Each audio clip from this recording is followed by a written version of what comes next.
حکومت ہونی چاہیے. کل آپ کسی کو کہہ تو سکیں کہ یار آپ کے پاس حکومت تھی اور آپ نے اس ملک کا نقصان کیوں کیا. اچھا ابھی پیر وقار صاحب ہم کہہ رہے تھے سیاست کی بات نہیں ہوگی، سیاست تو چل پڑی ہے.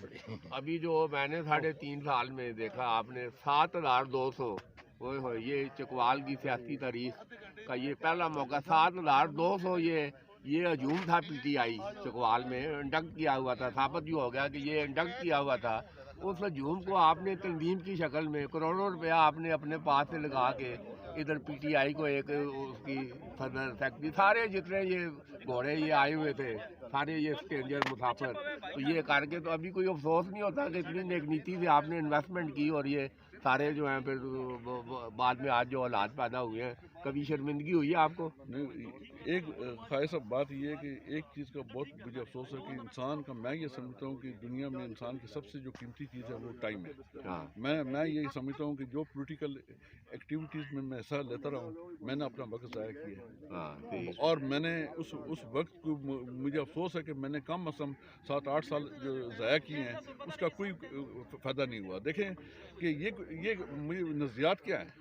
آپ کہتے ہیں کہ یہ نظریات ہم یہ کریں گے اور جب الیکشن کی باری آتی ہے تو ایک آپ نون کے بندے کو ٹکٹ دے دیتے ہیں اور جب نون والے پی ٹی آئی کے بندے کو کہاں نظریات نہیں صحیح بات ہے. ابھی یہ دیکھیں یہ ہم بھی آئی وٹنس ہیں آپ کے دور میں ہی آپ بھی آ رہے ہیں اور سارا مطلب ہے کہ اتنی انتظامیہ کی طرف سے اتنی انتظامیہ گردی اور لوگ نوٹوں پہ نوٹ بریف کیف لے رہے ہیں. یہ آپ نے دیکھا یہ منظر سارا. بھائی خواہش صاحب بات یہ ہے کہ اب سچی باتیں کروں گا تو نہیں سچی کا مثال تو بتانا ہے نا. دیکھیں گے جتنی بد انتظامی اور جتنی رشوت پچھلے دور میں تھی میں نے کسی دور میں نہیں دی. نہیں صحیح کہہ رہے ہیں. اور یہ حقیقت ہے کہ پچھلے دور میں جتنی رشوت اور جتنے جو اکبر پروری تھی کہ ہر جو سرکاری افسر ہے کسی کا کہنا ہی نہیں مانتا تھا اور لوگوں کو ہم انصاف ہی نہیں دلوا سکتے تھے.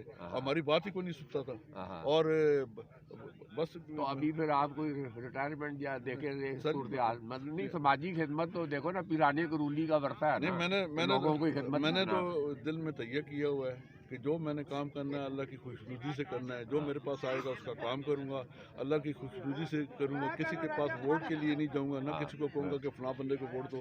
نہ کسی کی ذمہ داری میں نہیں اٹھا سکتا. اپنی ذمہ داری اٹھا سکتا ہوں نہ کسی کی ذمہ داری نہ لینے کے لیے